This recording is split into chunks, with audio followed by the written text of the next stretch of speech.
Mercúrio, que tem algumas coisas muito interessantes para a gente falar de Mercúrio, né? Mercúrio é um...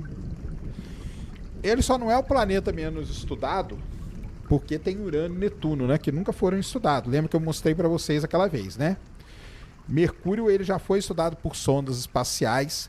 Mercúrio é um dos planetas, né, que a gente vê. Aliás, vamos começar falando disso, né? Como ver Mercúrio a olho nu? Mercúrio é um dos planetas talvez mais difíceis de se ver a olho nu, tá? Por quê?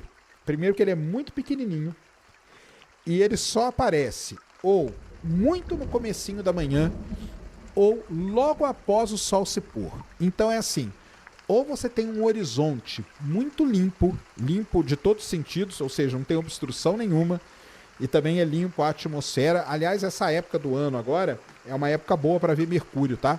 Essa época a gente está entrando no outono, porque o horizonte ele costuma ser bem limpo limpo a atmosfera. E não tem obstrução nenhuma. Aí você vai conseguir ver Mercúrio. Ele é uma estrelinha bem pequenininha ali, que aparece, ele acaba meio que aparecendo na parte ainda no brilho, né? No brilho do sol ali, antes do sol nascer ou depois que o sol se põe. Então ele é um planeta, assim, complicadinho de ser observado a olho nu. Mas tá lá, você consegue ver, não só agora. Os antigos também viam Mercúrio, né? E ele é, obviamente, o menor planeta do sistema solar, o planeta mais próximo do Sol também. Tá? Então, para vocês terem uma ideia, ele tem 1.500 quilômetros de... Aliás, desculpa. Ele está bem perto ali do Sol e ele tem crateras ali gigantescas. Ele tem, como que eu vou dizer assim, bacias muito grandes, tá? Mercúrio leva 88 dias terrestres para dar uma volta ao redor do Sol. Então, assim, o ano de Mercúrio, ele leva menos que 3 meses, tá?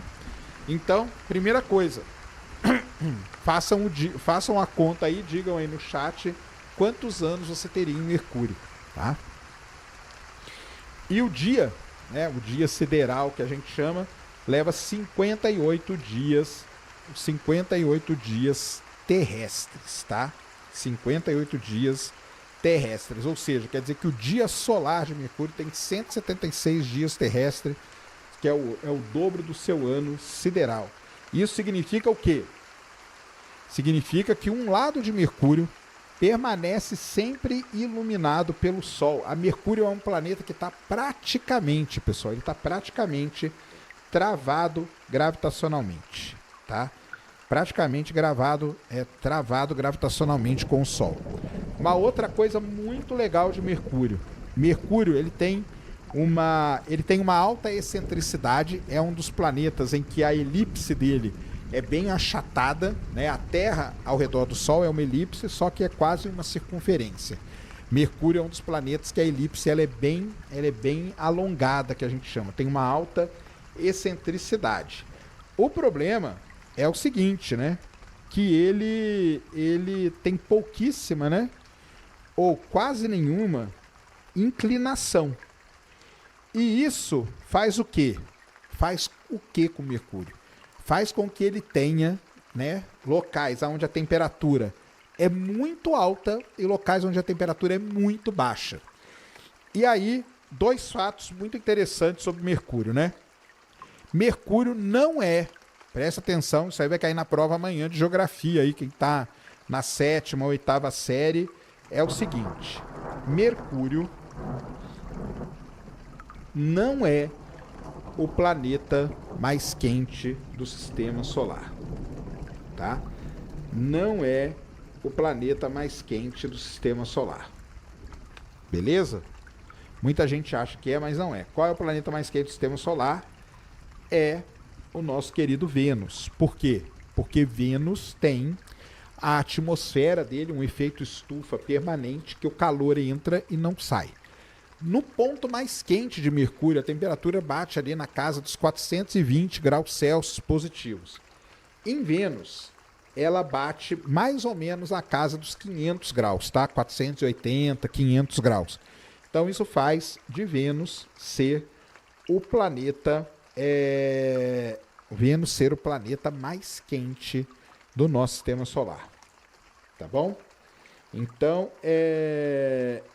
algumas características interessantes de Mercúrio são essas aí. Daqui a pouco eu vou falar de outras coisas muito legais de Mercúrio. Uma delas é que tem gelo, galera. Isso mesmo, tem gelo. O que a gente usa para poder prever a posição dos planetas no céu, né? A gente usa as equações, então tem as equações de Kepler, o Kepler, história da astronomia para vocês. Um cara chamado Tycho Brahe foi um dos maiores astrônomos que a humanidade já teve. O Tycho Brahe fez talvez a maior coletânea, o maior catálogo do céu na época dele. O Tycho Brahe, galera, ele teve um problema seríssimo, aliás, um azar seríssimo. O Tycho Brahe morreu em 1609, no mesmo ano em que o telescópio foi descoberto. O Tycho Brahe, ele é considerado o último grande astrônomo da humanidade que não teve acesso a telescópio. Mas o Tycho Brahe, ele tinha muita grana.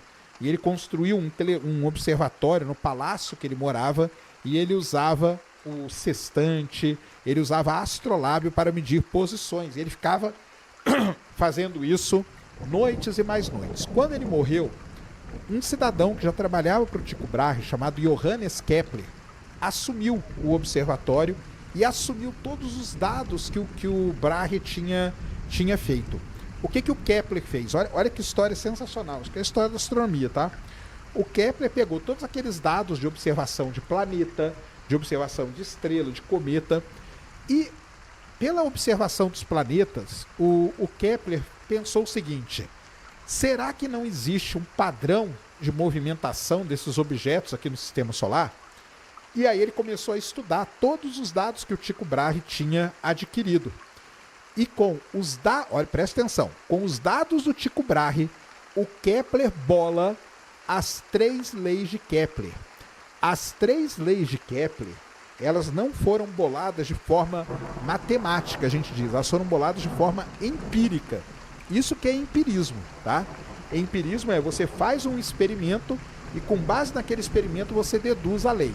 Então o Kepler, ele bolou as 3 leis de Kepler, né?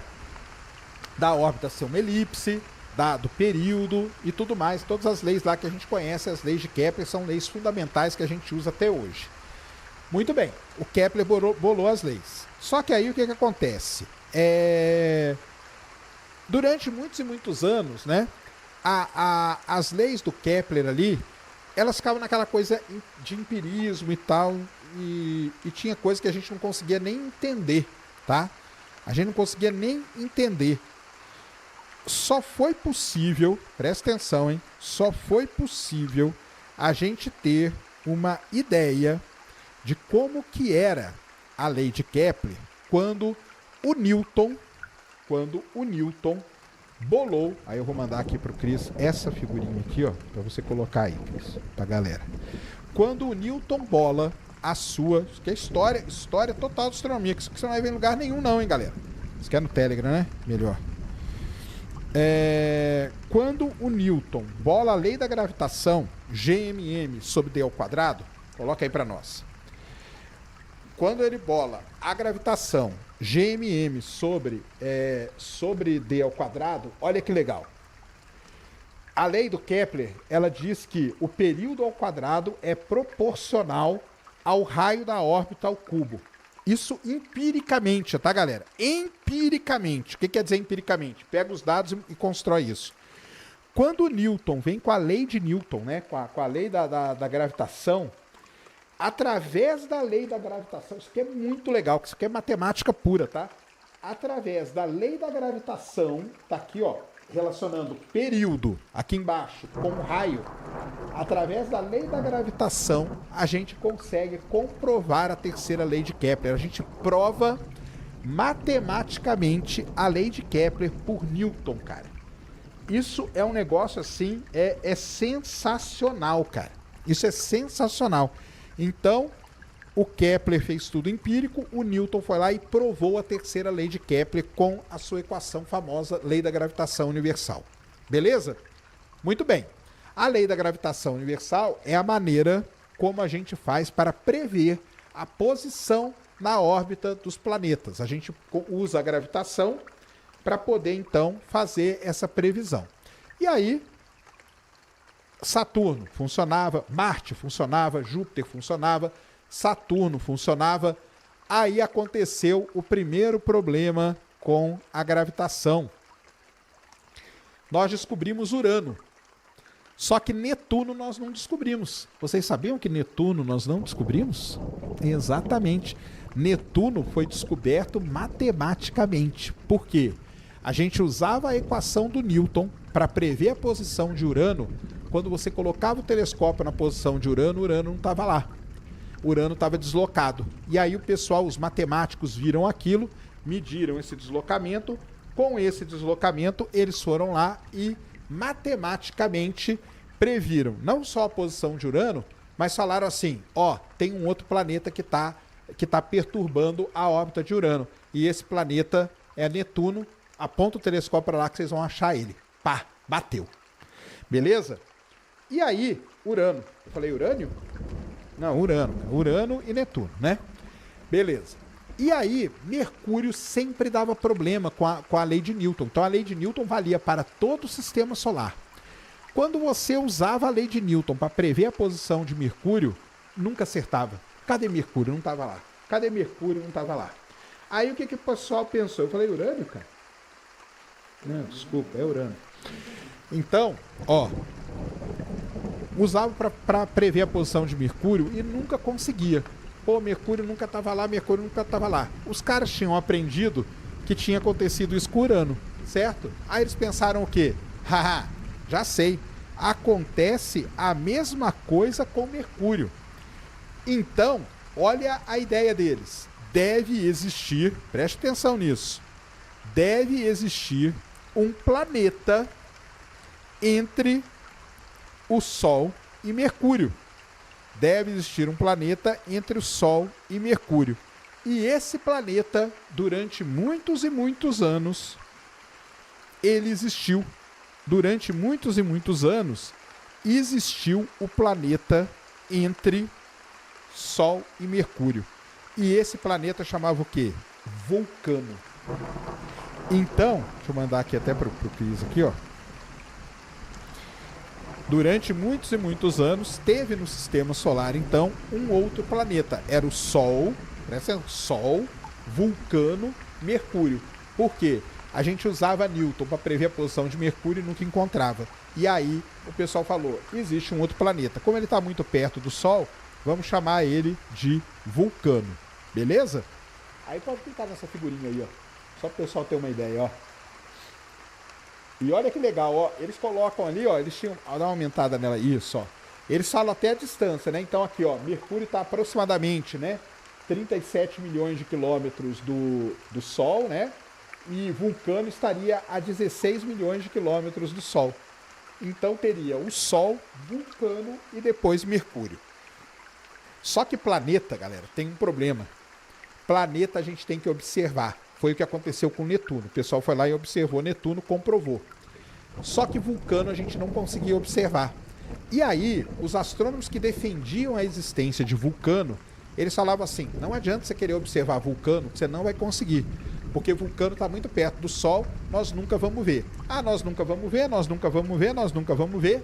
E pronto, ficou essa ideia aí de que tinha Vulcano. Isso aí, eu estou falando dos idos de 1800, tá? 1840, 1859 e tudo mais. Muito bem, o tempo passou. O tempo passou e lá pelas tantas, em 1915, surge um cidadão muito famoso, muito, né? Muita gente gosta dele hoje, que é o nosso querido Albert Einstein. O Einstein bolou a teoria da relatividade.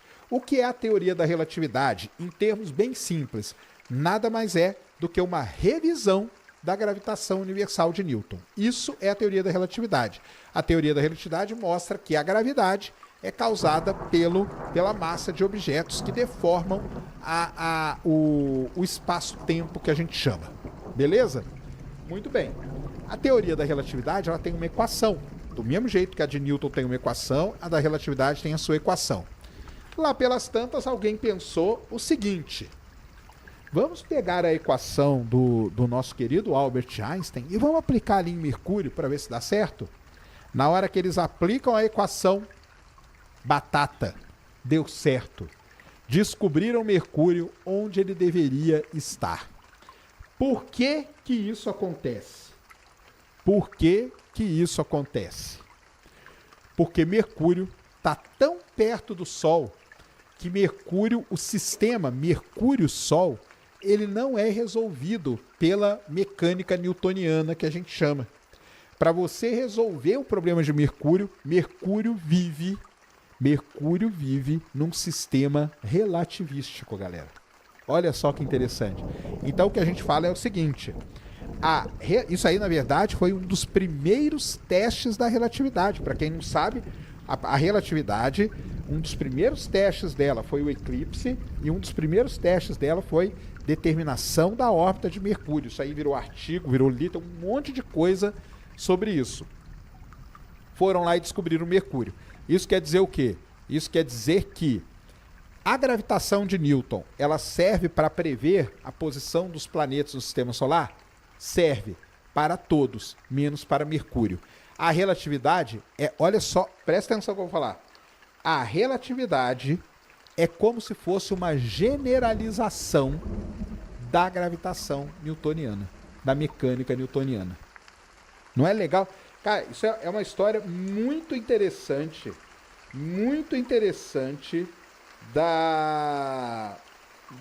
de toda essa história do sistema solar, de você descobrir planetas, de você detectar, de você estimar onde que ele vai estar e tudo mais. Então tá aí a historinha de Vulcano, de Mercúrio, que na história tem Tycho Brahe, Johannes Kepler, Newton e Einstein.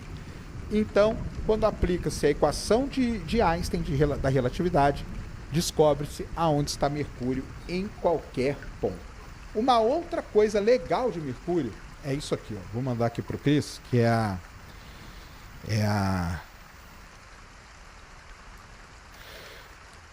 que é um negócio que pode assustar muita gente quando vê pela primeira vez. O problema é que você não vai ver tanto assim. Faz o seguinte, ó, Cris.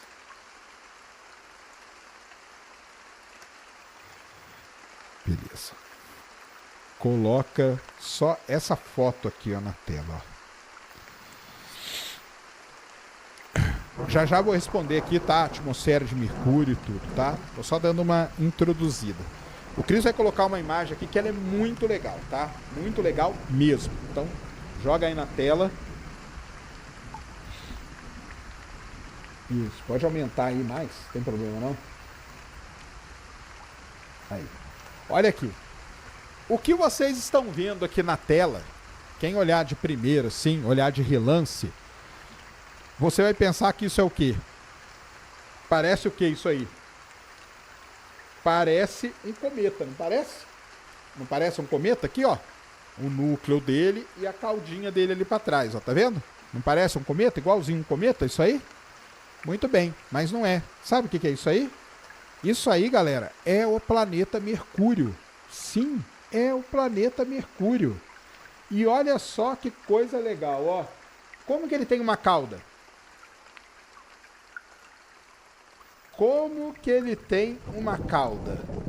Não é cometa, não é Nibiru, não é nada. Como que ele tem uma cauda?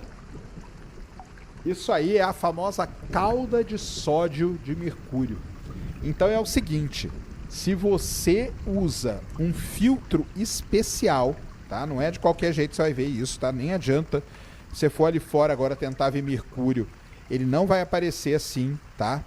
Mas se você usar um filtro especial, tá? O qual filtro? Então você pega o seu telescópio e no filtro ali na frente do telescópio você coloca um filtro. Esse filtro tem que ser um filtro que deixa passar o sódio. E aí você tem imagens espetaculares, tá? Da famosa cauda de Mercúrio, tá? Que é a cauda de sódio de Mercúrio. Eu coloco essa fotona aqui, ó. Essa foto aqui ela é muito linda, cara. Quer ver? Aí eu coloco essa aí agora, ó, pra galera. Então isso aí que vocês estão vendo é Mercúrio. Agora vocês vão ver uma das fotos mais históricas da cauda de sódio de Mercúrio, tá?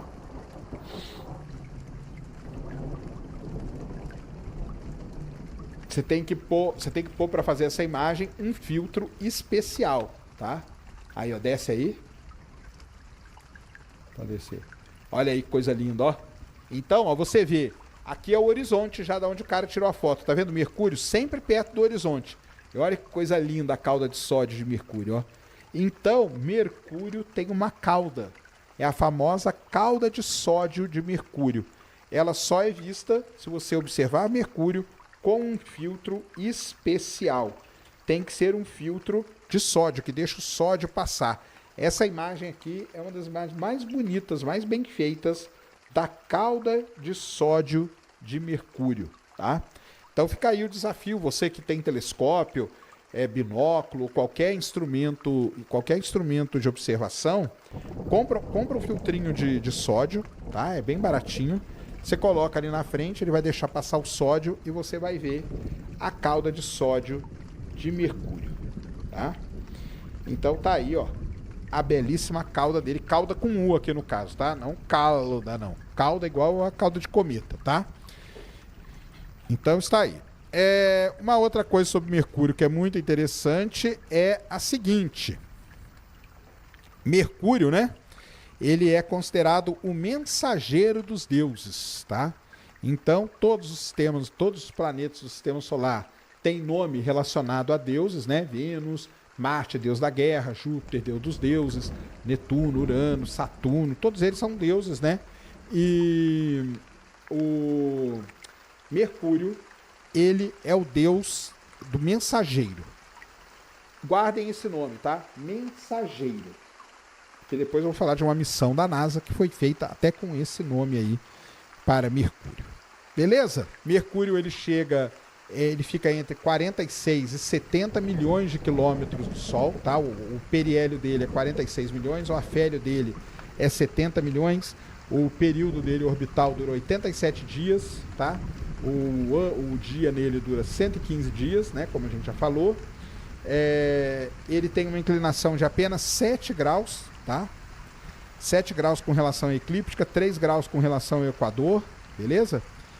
Ele tem aqui o raio dele 2.500 quilômetros, tá? Então, arredondando aí, o raio de Mercúrio é 2.500 quilômetros. Ele tem uma densidade extremamente alta, tá? 5,47 gramas por centímetro cúbico, que dá aí os seus, né? Que é isso que dá a composição dele, um planeta rochoso. A velocidade de escape dele é de 4,25 km por segundo, enquanto a velocidade de escape na Terra é de 11,2 km por segundo. Então aí ele não tem lua, tá?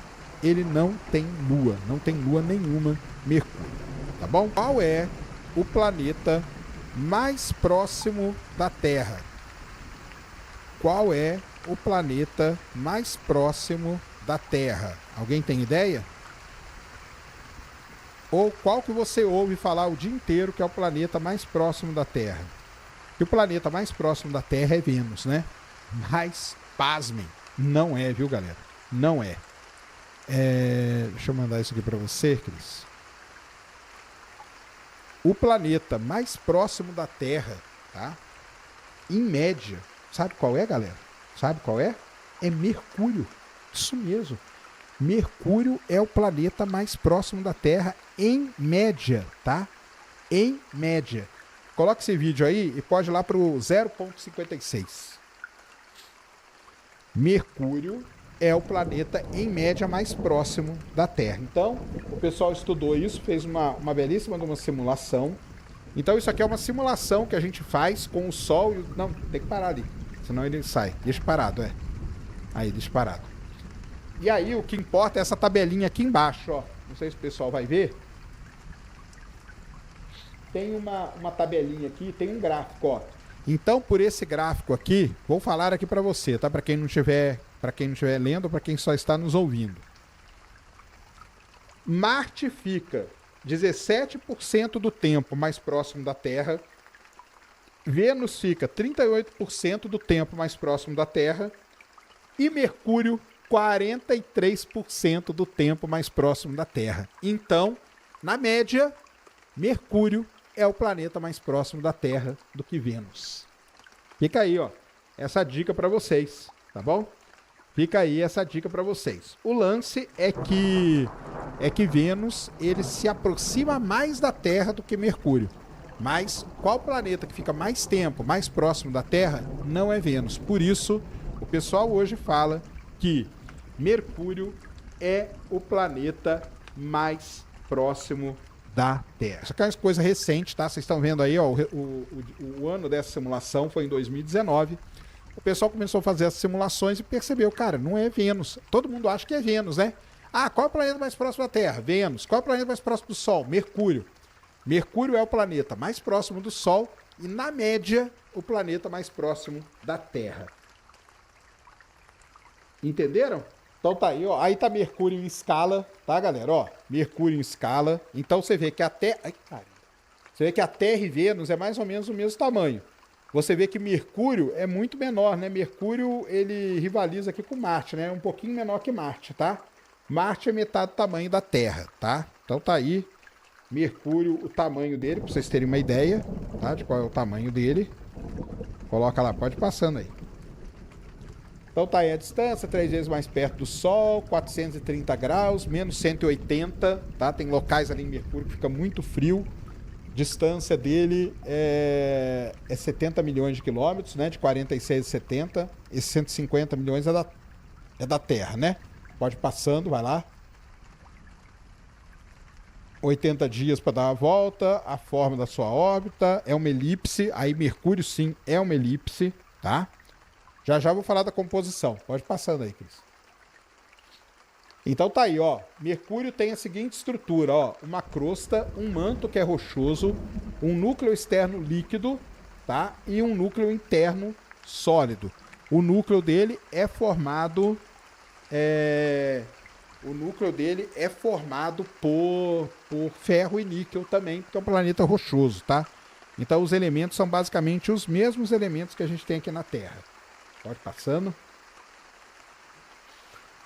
Então tá aí, ó, a comparação, né? Mercúrio, 58% de Mercúrio é o núcleo dele. Isso, aliás, boa, isso é uma característica interessante de Mercúrio. Aí perguntaram, por que Mercúrio ele é tão importante para nós? Porque Mercúrio, basicamente, galera, ele é um núcleo de um planeta, tá? Só um pedacinho de Mercúrio que é crosta e manto. O resto de Mercúrio é todo núcleo. Então, é como se Mercúrio fosse um núcleo de um planeta. A gente estudando Mercúrio, a gente vai ter muitas ideias sobre como formaram os planetas rochosos no sistema solar. Beleza? Vai lá. Pode passando aí. Aí tem as ideias, né, da formação de Mercúrio. Muito provavelmente ele se formou por colisão, tá? Naquela época lá, aproximadamente 3 bilhões de anos atrás, tudo se chocava com muita frequência no sistema solar. Mercúrio deve ter se formado graças à colisão também entre dois jovens planetas. Pode passando. Então tá aí, ó. Pode passando. Aí vai mostrar como que foi, né? A mistura que deu. Por isso que... porque o pessoal... O que acontece? Né? Quando eles fazem a análise de Mercúrio e chegaram à conclusão de que Mercúrio ele é como se fosse um núcleo de um objeto. Da onde que veio isso? Isso veio do fato de ele ter colidido, dois objetos pequenos colididos. Quando formou Mercúrio, ficou boa parte, mais de 50% do planeta é seu núcleo, tá? Beleza, vai passando aí. Muito bem. Primeira coisa que acontece com Mercúrio. Vocês estão vendo essa imagem aqui, tá? E aqui está escrito a seguinte palavra: escarpa lobada. Que porcaria é essa, cara? Está me xingando a essa hora? Escarpa é um nome na geologia, é um nome geologuês para determinar o que é uma falha geológica. Então, o geólogo ele não gosta de falar de falha, às vezes ele fala de uma escarpa, tá? Escarpa ela é formada quando um bloco de rocha desce e o outro sobe. Então você tem um blocão aqui e o outro aqui. Quando acontece esse movimento, a gente chama até de falha por cavalgamento e tal. Aí é só entrando um pouco no geologuês, tá? Não gosto muito de falar em geologuês, que é chato pra caramba. Mas você tem um bloco aqui, o outro aqui, um cavalga sobre o outro, que a gente fala, tá? Então você tem uma feição de cavalgamento, isso cria uma escarpa. É como se fosse um degrau aqui, ó. Igual vocês estão vendo na imagem aqui, tem um degrauzinho aqui, tá? lobada. Por que a gente fala lobada? Porque, porque ela não fica um negócio... como que eu vou dizer? Caramba, fugiu a palavra. Não fica um negócio assim, ó, bem marcado, tá? O lobado quer dizer que ela tem uma certa distribuição, uma certa gradação. Essa é a palavra para falar, tá bom? Então, escarpa lobada. Quando se identificou as escarpas lobadas em Mercúrio, se chegou a uma conclusão sensacional. Qual foi a conclusão? Que Mercúrio está encolhendo. Isso quer dizer o quê? Que Mercúrio está resfriando. E à medida que ele vai resfriando, ele vai fazendo shrinking, que a gente chama na geologia, ele vai resfriando, a rocha vai tipo se dobrando uma em cima da outra. E aí forma a escarpa lobada. Então é o seguinte, onde você ver uma escarpa lobada, é que aquele objeto está sofrendo resfriamento. Aonde que acontece isso além de Mercúrio? Na Lua. Sim, a Lua está encolhendo, galera. Olha só que legal, tá? Então, geologuês que a gente fala, cara, geologuês. Então, Mercúrio está encolhendo, porque Mercúrio está resfriando. À medida que o interior de Mercúrio vai resfriando, ele vai se contraindo e aí vai formando essas feições. Então, as escarpas lobadas são características de objetos que estão sofrendo resfriamento. Beleza? Então, bora. Passa para a próxima aí. Tá aí, pode ir passando. Manda bala. Muito bem. Aí, perguntaram o seguinte. Ah, Sérgio, alguma missão visitou Mercúrio nesse tempo todo? Sim, tá? Sim. A principal missão, 3 missões visitaram Mercúrio, tá? Ou seja, 2 até agora, né? A gente pode falar 3 porque a terceira já passou por Mercúrio, tá? Em 1973, 1974, uma missão conhecida como Mariner 10 da NASA visitou Mercúrio. Eu tenho uma história muito legal com essa missão, que é a seguinte. Abre parênteses. Quando eu era um garoto pequeno, lá no interior de Minas, eu escrevia cartas para a NASA. Isso mesmo, galera. Eu escrevia carta para a NASA. Olha que maluquice a minha, hein? E a NASA mandava para mim um pacotão de coisas, fotos e tudo mais. E qual não foi a minha surpresa quando eu abro um dos primeiros pacotes que a NASA mandou e está lá uma bela foto da missão Mariner 10. Então, eu tenho a missão Mariner 10 com muito carinho no meu coração por conta disso, tá? Por conta disso aí. Então a Mariner 10 em 73, 74 passou por Mercúrio. Lembrem, hein? Ela passou por Mercúrio. Ela não entrou em órbita de Mercúrio. Ela fez 3 flybys, que a gente chama, tá? Essa aí é a missão Mariner 10. Então a Mariner 10 passou lá e ela fez algumas imagens. Então tá aí, ó, o primeiro mapa geológico que eu peguei, ó, artigo, ó, de 10 de junho de 75, só para vocês terem uma ideia como que é a pós para meus alunos, tá? Isso aqui foi uma aula de pós que eu dei para eles. Aqui eu tô passando rapidinho para vocês. Pode ir passando. Olha aí, ó. Tá vendo ali, ó? Olha as escarpas ali, ó. Olha a escarpa lobada na imagem da Mariner 10, cara. Quando o geólogo viu isso pela primeira vez, tá? Quando o geólogo viu... Não, o artigo você não acha no Google não, tá, cara? Você tem que ser sócio de uma entidade, é caro pra caramba, tá? Você pode ser, não tem problema nenhum. Aliás, se você quiser me dar aí a sociedade no próximo ano, tamo junto. Quando a Mariner 10 fez essa imagem aí, ó, essa imagem chamou muito a atenção, porque eles viram essa escarpona gigante aí, ó. E aí eles começaram a pensar, caramba, o que está acontecendo com o Mercúrio, cara? Isso em 1975, tá? É o ano desse artigo aí. Vai lá, coloca lá. Passando. Olha aí, ó, outra escarpa, tudo isso aí imagem da Mariner 10, tá, cara? Isso aí são imagens históricas da exploração espacial, tá? Isso aí você não acha em lugar nenhum, não. Pode ir passando. Olha que coisa linda, a craterona ali, ó. Olha a craterona linda aí. Aí o pessoal começou a descobrir, essa cratera aí tem 190 quilômetros de diâmetro, tá? Essa bacia aí. E aí eles viram que tem feições muito parecidas com a Lua, né? Então isso aí foi muito interessante também. Pode ir passando. De novo, ó, os raios ali das crateras, beleza? Pode passar. Aí, essa é a imagem que eu recebi da NASA, tá? Essa imagem aqui, exatamente essa, foi a imagem que eu recebi. Então, aqui tá a imagem que ela fez de Mercúrio, numa das passagens, e esses quadradinhos aqui são aqueles detalhes, porque no artigo eles detalham cada quadradinho desse, tá? Isso é geologia. Isso é geologia planetária que eu falo para vocês, tá bom? A missão tem o nome do deus de Mercúrio. Qual era o nome do deus que eu falei para vocês? Era o deus o quê? Era o deus o quê? Era o deus mensageiro. Então, a missão que a NASA manda para Mercúrio é chamada de missão Messenger. Olha que coisa linda, hein? Missão Messenger da NASA. E aí é o seguinte. Então, quando ela manda a missão Messenger, deixa eu ver aqui os detalhes da missão, tá? eu mandei aquele link para você da Messenger, né, cara? Ó, a missão Messenger, ela foi lançada no dia 2 de agosto de 2004 e a missão terminou no dia 30 de abril. Olha que coisa, isso aqui é uma coisa muito legal, tá? Tem a ver com o meu canal, com a minha história na internet. Todos os dias, tá? Eu tenho meu blog até hoje, né? spacetoday.com.br. Todos os dias, eu tenho meu blog desde 2008, tá? Desde 2008 eu tenho meu blog. Todos os dias eu postava uma imagem de Mercúrio explicadinha lá. E a missão Messenger da NASA, ela terminou no dia 30 de abril de 2015. Uma semana depois que eu abri o meu canal, o Space Today. Olha que legal, tá vendo só? Messenger quer dizer Mercury Surface, Space Environment, Geochemistry and Ranging. Então a NASA pega e cria um acrônimo que a gente chama e é o mesmo nome do deus de Mercúrio, que é o deus mensageiro. A NASA é demais, né, cara?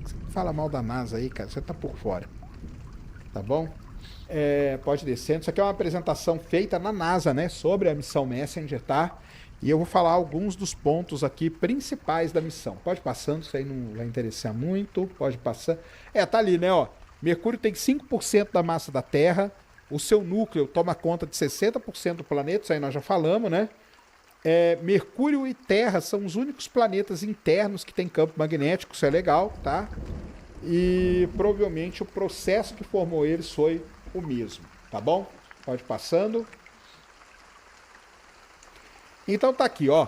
Essa listinha aqui, tá? Essa listinha aqui é tudo que a Messenger foi uma missão que ficou muito tempo lá, lógico, ela fez milhares e milhares de imagens, e aí o pessoal resumiu aqui algumas das principais descobertas que a Messenger fez sobre Mercúrio. E é isso que nós vamos dar uma passada aqui rapidinho com você. Então a primeira é a composição química de Mercúrio. E uma grande surpresa foi que a Messenger descobriu elementos voláteis. O que é elementos voláteis? Água, H2O e hidroxila, tá bom? Então pode ir passando aí, Cris.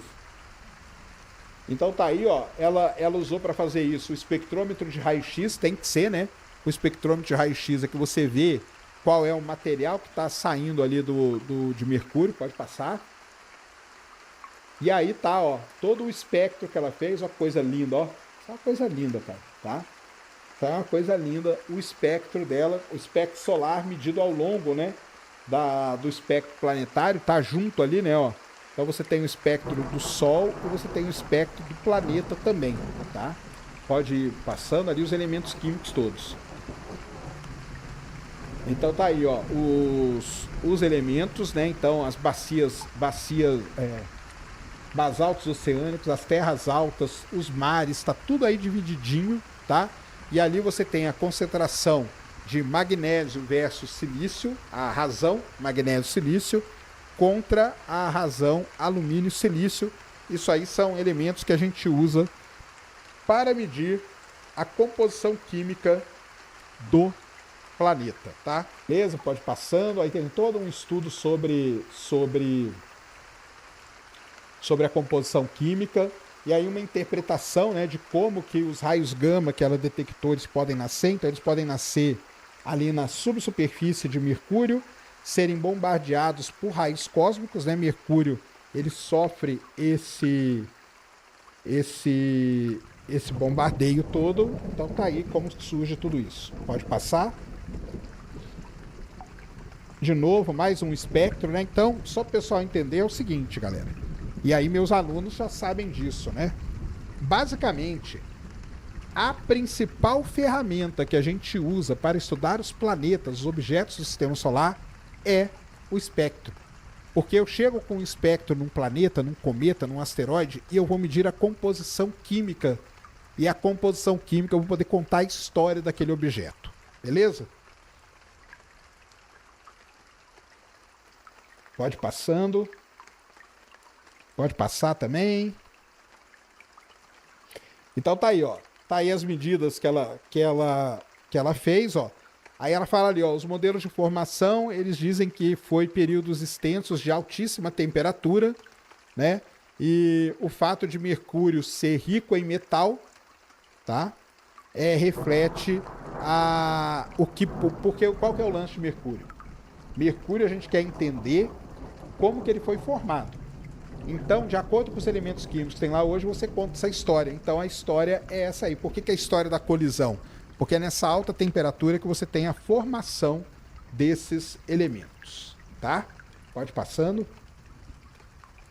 Beleza. Estrutura interna agora. Vamos lá.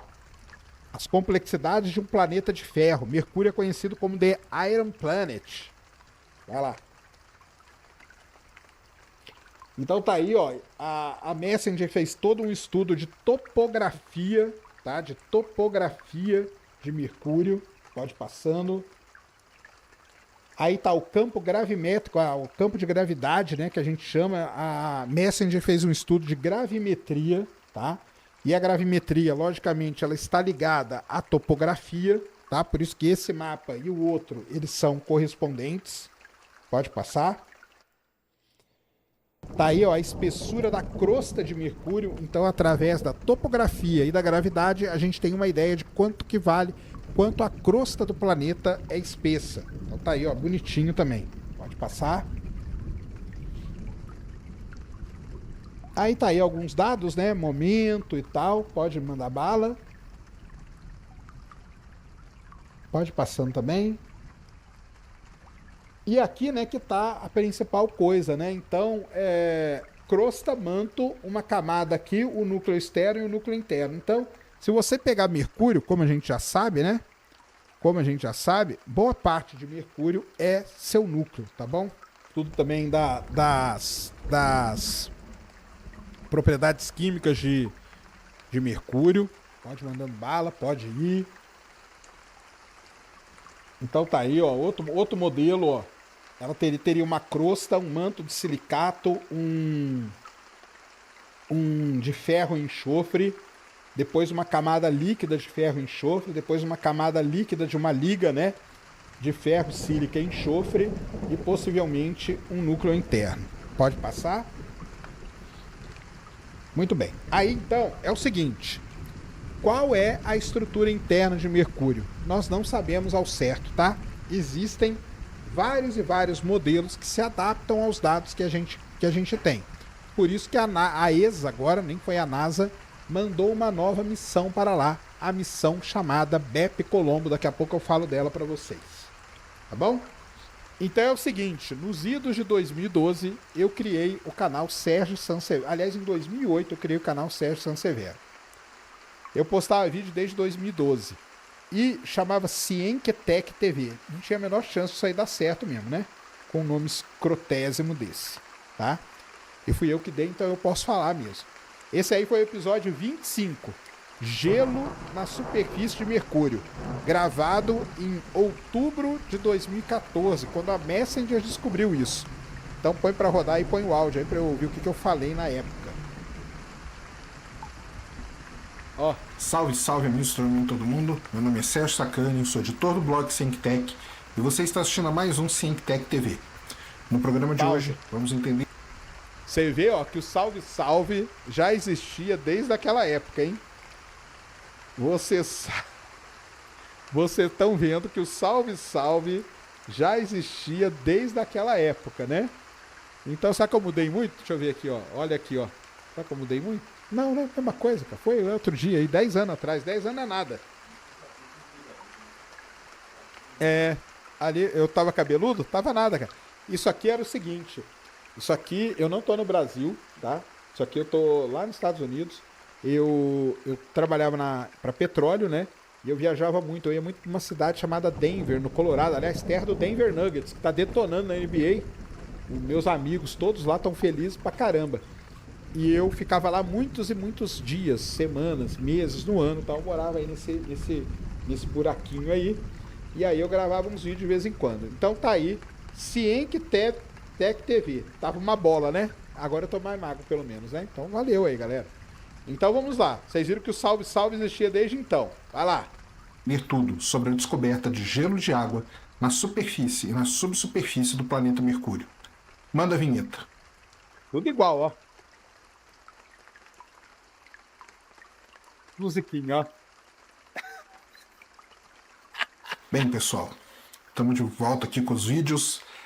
Depois de uma semana aí totalmente dedicada ao cometa Side Spring, todos os sites de notícia, toda a internet. Então, ó, você viu aí que eu comecei falando, vai ser um react aqui, hein? React de mim mesmo, hein? React de mim mesmo. Você é feio, mas antes era mais, valeu. Esse eu sei. Então é o seguinte, você viu falando ali, né? Que depois de uma semana inteira dedicada ao cometa Side Spring, né? O que foi o cometa Side Spring? O cometa Side Spring, em 2014, ele passou muito perto de Marte, galera, tá? Aliás, diziam alguns que ele ia bater em alguma sonda que estava em Marte. Acabou que ele não bateu em nada e foi tudo bom, certo?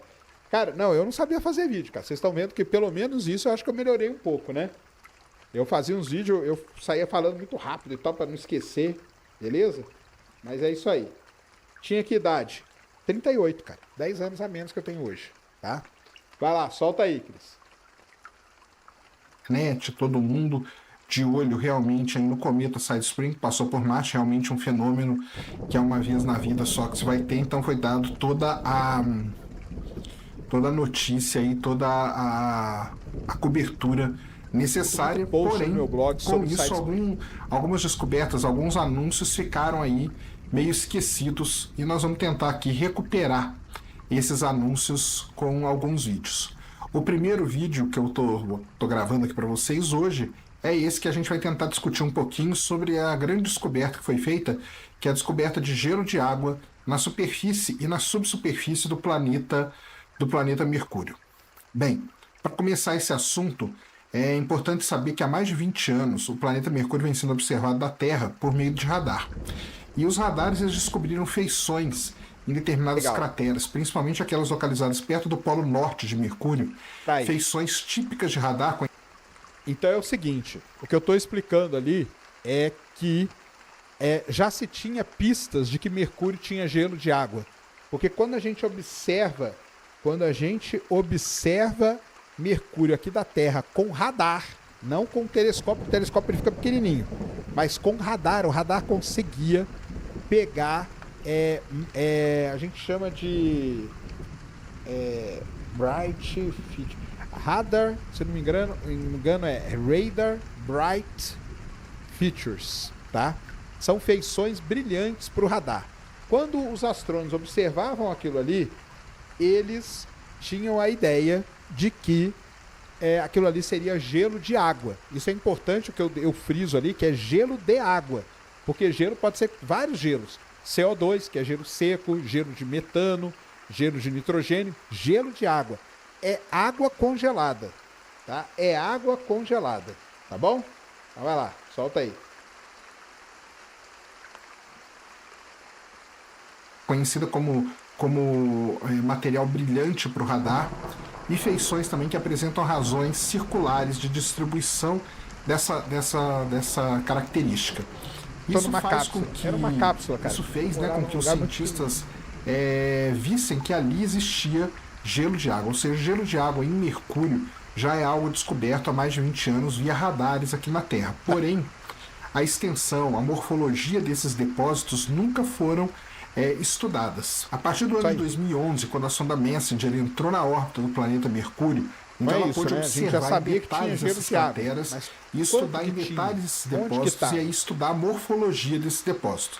Semana passada foi publicado na revista especializada Geology um artigo que mostra estudos feitos em 3 grandes crateras da superfície de Mercúrio, estudos feitos com a sonda Messenger, com um equipamento especial dela, que estuda um determinado comprimento de onda, um equipamento de radar dela, e mostrando e identificando a morfologia desses depósitos e como esses depósitos variam dependendo da cratera que se está estudando.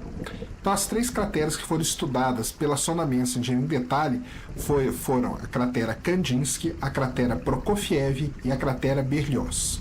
Essas 3 crateras foram estudadas em detalhe pela sonda e comprovou o que os cientistas já sabiam há mais de 20 anos, que existe realmente gelo de água na superfície de Mercúrio em regiões. Que regiões eles são usaram essas? a sonda. São regiões localizadas perto do Polo Norte do planeta. São regiões que...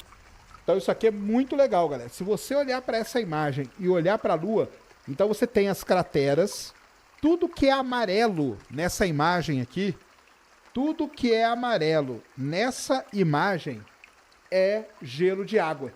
Olha que coisa incrível. Então a Messenger, não é que ela descobriu, né? Ela comprovou que a descoberta já tinha sido feita aqui da Terra.